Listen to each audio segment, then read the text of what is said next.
Indian പ്രധാനമന്ത്രി നരേന്ദ്രമോദി കുവൈറ്റിലേക്ക് യാത്ര പോകുന്നു. 43 വർഷങ്ങൾക്ക് ശേഷം ഒരു ഇന്ത്യൻ പ്രധാനമന്ത്രി കുവൈറ്റിലേക്ക് പോകുന്നു എന്ന പ്രത്യേകത കൂടിയുണ്ട്. അവിടെ കുവൈറ്റ് ഭരണാധികാരികളുമായി കൂടിക്കാഴ്ചകളുണ്ട്. ഒപ്പം ഇന്ത്യൻ സമൂഹത്തെയും അവിടെ അഭിസംബോധന ചെയ്യും Narendra Modi എന്നറിയുന്നു.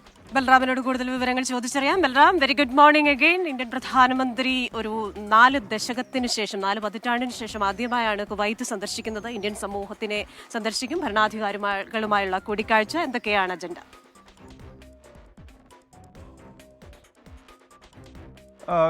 Very good morning Christina, Prajin.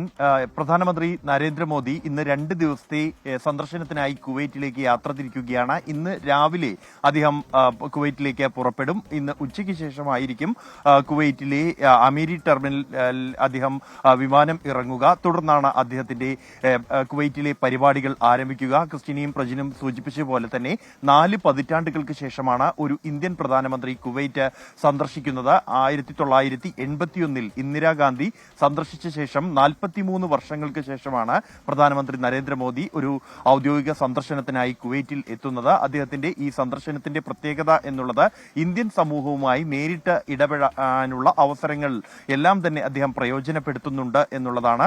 വൈകുന്നേരം ഷെയ്ഖ് സാദ് അൽ അബ്ദുള്ള ഇൻഡോർ സ്പോർട്സ് കോംപ്ലക്സിലെ കമ്മ്യൂണിറ്റി പരിപാടിയിൽ അദ്ദേഹം പങ്കെടുക്കുന്നുണ്ട്. ഇതോടൊപ്പം തന്നെ ഗൾഫ് സ്പീക്ക് ലേബർ ക്യാമ്പും അദ്ദേഹം സന്ദർശിക്കുന്നുണ്ട്.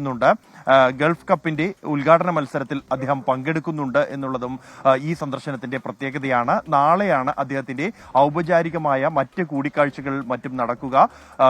കുവൈറ്റ് അമീറുമായി അദ്ദേഹം കൂടിക്കാഴ്ച നടത്തുന്നുണ്ട്. കൂടാതെ ഭരണാധികാരിയായി കിരീടാവകാശിയായും നിലവിലെ ഭരണാധികാരിയായും അദ്ദേഹം കൂടിക്കാഴ്ച നടത്തും. 2 രാജ്യങ്ങളും തമ്മിലുള്ള ഉഭയകക്ഷി ബന്ധങ്ങൾ ശക്തിപ്പെടുത്താനുള്ള കരാറുകൾ ഉൾപ്പെടെ ഈ സന്ദർശനത്തിൽ ഒപ്പുവെക്കുന്നുണ്ട്. ക്രിസ്റ്റീന, പ്രജിൻ. ശരി, ബൽറാം നെടുങ്ങാടിയാണ് ഡൽഹിയിൽ നിന്ന് വിശദാംശങ്ങൾ നൽകിയത്.